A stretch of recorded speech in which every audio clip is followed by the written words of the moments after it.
Bienvenidos pues a nuestra lectura y comentarios sobre los textos del Papa Francisco en Amor y Leticia. En el numeral 62 hemos hablado la última vez sobre la indisolubilidad del matrimonio en aquella frase que dice: lo que Dios ha unido, que no lo separe el hombre. Pero habíamos también planteado que ante todo no hay que entenderla como un yugo impuesto a los hombres, sino como un don que se hace a las personas unidas en matrimonio. ¿Qué tiene que ver todo esto en la preparación al matrimonio? Tiene que ver la madurez con la que esto se toma. El matrimonio es un don de Dios. Por eso se habla de cónyuge, es decir, que van cargando el yugo suave del amor. El amor es lo que está en el trasfondo de toda relación, pero el amor divino. Está el eros, que es el amor humano, con el que si uno se enamora, pues tiene un proyecto de vida y la posibilidad de organizarse y con madurez, pues toma la decisión de contraer matrimonio, sabiendo que es la donación del uno hacia el otro. De hecho, pues en la celebración del matrimonio se plantea así. En el momento del consentimiento, el hombre le dice a la mujer: yo me entrego a ti, yo me dono, yo me entrego. El don que soy, te lo entrego a ti. Y también la mujer dirá las mismas palabras: yo me entrego a ti. Y viene ya diríamos, estos elementos esenciales de la vida matrimonial. Yo me entrego a ti y prometo serte fiel en lo próspero y en lo adverso, en la salud y en la enfermedad, y amarte y respetarte todos los días de mi vida. Claro, para que eso sea posible, la persona humana tiene que tener ya una madurez, sabiendo que es una tarea de dos. El matrimonio no es de uno, el matrimonio es de dos. Por eso se habla de la donación. Ahora, cuando se habla del yugo suave del amor planteado por Jesús en el Evangelio según San Mateo, en el capítulo 11, versículo 25, Jesucristo plantea eso. Dice que carguen con mi yugo, que mi yugo es llevadero y mi carga ligera. Planteándolo desde el amor de Dios, era el ágape divino, el agapán famoso en los textos del Nuevo Testamento, se plantea el amor por decisión. No es un amor pues del todo sentimental, aunque tenga que verlo con los sentimientos, sino un amor de decisión. Por eso cuando Dios crea, dice ama, y lo que Dios ama lo sostiene hasta el final. Imagínense, Dios nos ha amado y nos ha creado. Él no sabía cómo íbamos a hacer en la vida, si éramos fieles o infieles. Él creó y sostiene la creación. Aunque yo sea un pecador, aunque haya abandonado el camino de la vida cristiana, Él siempre está atento a mi vida, porque es mi Padre. Y como un padre cuida de su hijo, así Dios sigue cuidando, velando por nosotros, esperando el retorno para aquellos que se han ido por otros caminos. Y aquellos que están en el camino de la vida, pues los va acompañando. Y Dios lo hace así, porque Él está en todas partes. Pero hablando del yugo suave del amor, en el Antiguo Testamento, pues ustedes saben que habían pues 613 mandamientos. Y era un poquito pesado para el judío vivir los 613 preceptos para mostrar que era un hombre justo. Pero viene Jesús y alivia toda esta carga. ¿Por qué la alivia? Porque Él nos enseñó que el amor hace posible todo. Y el ejemplo se da en la familia. El amor de una madre, el amor de un padre hacen posible, pues sí, la atención a los hijos. Con qué amor las madres nos han acompañado desde que somos tiernos y nos han acompañado incluso ya siendo ya mayores. Las madres siempre están atentas a lo que uno hace. También los padres están atentos a lo que las decisiones que uno va tomando y le van acompañando. El amor, pues, es el sustento, diríamos, de la vida y sobre el que está basado, pues, el matrimonio. Por eso se habla de una donación. El matrimonio, diré al Papa, es plenitud del proyecto originario de Dios. Cuando regresaban los judíos, regresaban del exilio en Babilonia, ellos habían reflexionado mucho porque el exilio se dio por la infidelidad a los mandamientos. Y ellos fueron reflexionando en el ámbito allá en Babilonia y diciendo, si el Señor nos permite regresar a la tierra, pues vamos a ser fieles. Y surge un grupo, pues diríamos la gente que vive en Babilonia judía, que cuando Esdras y Nehemías le dicen, mire, aquí el rey persa pues nos da la oportunidad de regresar a nuestra tierra, pues cuando ellos con muchísima alegría dejan todo cuanto tienen en Babilonia y regresan a la tierra que Dios les ha dado. Por eso es, cuando ya regresan, entonces ordenan la vida. Se dan cuenta de que la poligamia practicada en el Antiguo Testamento no les trajo ningún beneficio, particularmente a los reyes que tenían su harem y tenían toda esta práctica. Los ricos, por ejemplo, tenían pues varias esposas, tenían su harem. Pero ya en el retorno del exilio se dan cuenta de que eso no debe ser, que está comprobado de que Dios ha creado una primera pareja con la finalidad de que vivan unidos. Y por eso se habla de ese proyecto originario de Dios y se redacta finalmente el capítulo primero el segundo del Génesis. Esos dos capítulos hablan precisamente de la creación del hombre y de la mujer. En ese contexto Jesús quiere que se vuelva a este proyecto originario. Y Él mismo lo va a trabajar en las comunidades. La condescendencia divina acompaña siempre el camino humano y con su gracia sana y transforma el corazón endurecido, orientándolo hacia su principio a través del camino de la cruz. Los evangelios presentan con toda claridad el ejemplo de Jesús que anunció el mensaje del significado del matrimonio como plenitud de una revelación que recupera el proyecto originario de Dios. Así lo tenemos en Mateo 19:3, cuando Jesucristo explica el origen del matrimonio. Entonces Jesús viene a restaurar. Decimos esto para aclarar las cosas. Siempre decimos, ¿quién instituyó el matrimonio? Bueno, quien lo instituyó fue Dios en el Antiguo Testamento, creando hombre y mujer para que ellos vivieran en fidelidad a sus mandamientos. Muy bien, Dios instituye entonces el matrimonio. Instituye el matrimonio en el Antiguo Testamento.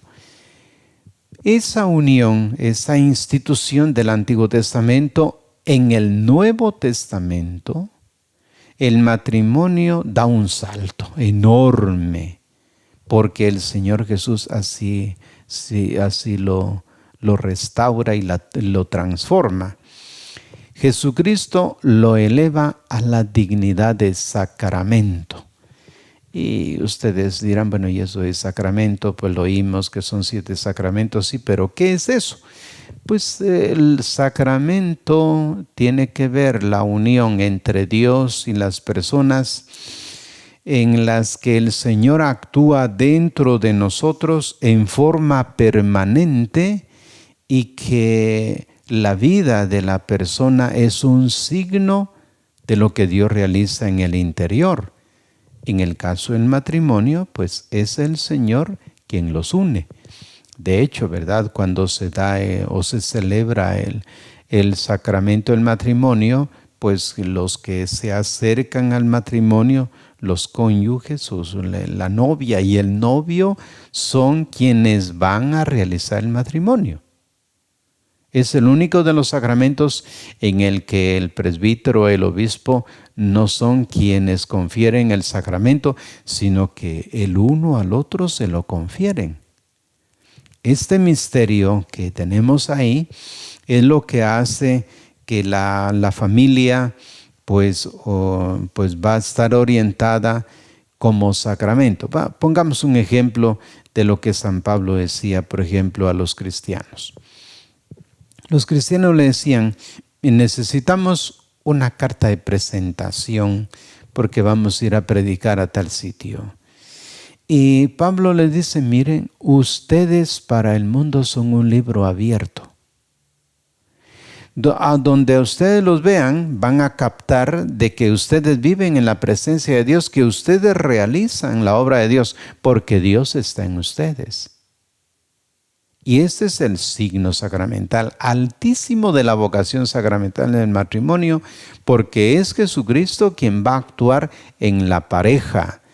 El amor de Dios y el amor humano se compenetran y realizan esta unión sagrada, de manera que la expresión del matrimonio en la familia, pues es un acto sacramental. Es Dios quien está ahí presente, por eso decimos, lo que Dios ha unido, que no lo separe el hombre. Restaurar el matrimonio, Jesús que reconcilió en sí todas las cosas, devolvió al matrimonio y a la familia a su forma original. Jesús redimió la familia y el matrimonio, redimir. La palabra redimir pues tiene sus sinónimos, como la palabra redimir viene de la palabra redención. Y la palabra antigua, ¿verdad?, que venía del Antiguo Testamento, es una palabra del famoso Goel. Este Goel era alguien que venía a redimir a un cautivo. Era un esclavo, lo había sido comprado y un familiar lo quería rescatar. Entonces las condiciones para que se dé el efecto de liberación, de redención, el Goel tenía que tener la misma sangre del esclavo. Era consanguíneo. Segundo, tenía que tener la capacidad de pagar lo que al otro le había costado el esclavo. Y tercero, tenía que tener, diríamos, el acto deliberativo de que en el momento en el que el esclavo pasaba a ser parte de su familia, el esclavo quedaba totalmente libre. Bueno, lea usted la carta a Filemón, donde están esos tres principios. Entonces Jesucristo, para diríamos, redimir el matrimonio, Él se adentró en el matrimonio. Porque San José y la Virgen estaban a punto de convivir, dice. Y en ese momento se da la encarnación. Jesucristo, la palabra eterna del Padre, que escogió a la Santísima Virgen María como la nueva Eva, ahora Él, el Señor Jesús, va a rescatar el primero de los matrimonios, que es el de San José y la Virgen. Y comienza la redención de todos los matrimonios. De ahí que los seguidores de Jesús pues van a ser jóvenes y señoritas que quieren consagrarse en el trabajo que Él está realizando. Y es ahí donde entra la palabra matrimonio, porque va a significar en el acto concreto de seguidores del proyecto de Cristo. Bueno, ya los signos que se expresan desde aquellos primeros siglos de la vida de la Iglesia, pues lo expresan hasta el día de hoy. El bautismo, por ejemplo, el sacramento del bautismo tenía un rito externo que era la imposición de un vestido nuevo, ¿verdad? Porque aquel que había sido bautizado había renunciado al pecado y por lo tanto una vestidura blanca era el significado de ser nueva criatura. En el caso del matrimonio también fue así. Los primeros grupos que encontramos de mujeres y hombres que se consagran al Señor, usted lo encuentra en el capítulo 7 de la primera carta a los Corintios. Cuando San Pablo comienza a decir, miren, si le dice al papá, mire, si usted casa a su hija, pues hace bien. Si no la casa, hace mejor. Porque yo quisiera, dice, quitarles este peso de que se entreguen directamente al servicio de Dios. Así las jóvenes libres sirven al Señor y los jóvenes libres sirven al Señor. Es una opción, dice Pablo, y yo quisiera que todos fueran como yo, de estar libres totalmente para entregarse al servicio del Evangelio. Pero, dice, cada uno tiene su don. Estos primeros de los cuales hablamos, pues comenzaron a utilizar naturalmente una vestidura blanca para decir que estaban consagrados al Señor. Y bien, después se tomó ya en el matrimonio también un signo externo de tener una vestidura blanca en el caso de la mujer, porque va a simbolizar el noviazgo que se da durante la vida y matrimonio en el Señor para la última gran boda. La iglesia, según Efesios 5, la iglesia está revestida de esplendor, dice, esperando el último gran matrimonio que se dará entre la humanidad y Cristo. El Apocalipsis en el capítulo 22 dice, bueno, el espíritu y la esposa dicen, ven Señor, quien lo oiga diga, ven Señor. ¿Por qué? Porque la iglesia se entendió así como la esposa de Cristo. Y San Pablo se encargará de aleccionar a los cristianos sobre este gran don del matrimonio, de esta consagración que se hace en el seguimiento a la persona de Cristo. Por eso decimos que Jesús restauró a imagen de la Santísima Trinidad, misterio del que brota todo amor verdadero. La alianza esponsal, dice, inaugurada en la creación y revelada en la historia de la salvación, recibe en Cristo y en su iglesia la plena revelación de su significado. El matrimonio y la familia reciben de Cristo a través de la iglesia la gracia necesaria para dar testimonio del amor de Dios y vivir la vida de comunión. Así pues, el Evangelio de la familia atraviesa la historia del mundo, desde la creación del hombre a imagen y semejanza de Dios, hasta el cumplimiento del misterio de la alianza en Cristo al final de los siglos con las bodas del Cordero. Y usted ve ahí Apocalipsis 19:9 y se habla de estas bodas del Cordero. ¿Quiénes los van a realizar? Pues la van a realizar todos los matrimonios. Por eso los matrimonios han sido consagrados, son como por eso se llama sacramento, porque son signos vivientes del amor de Dios que están en la espera de ese mundo nuevo. Por eso las mujeres representan a la iglesia y los varones representan a Cristo. Bien, hemos visto esos numerales hasta el numeral 63. Presten atención, se trata del numeral 63 para que abordemos en la próxima reunión el numeral 64 y siguientes. Les agradezco pues su atención a este programa, esperando encontrarnos en la próxima presentación que haremos o el acompañamiento en la lectura de este hermoso documento sobre el amor en familia. Gracias por su fina atención.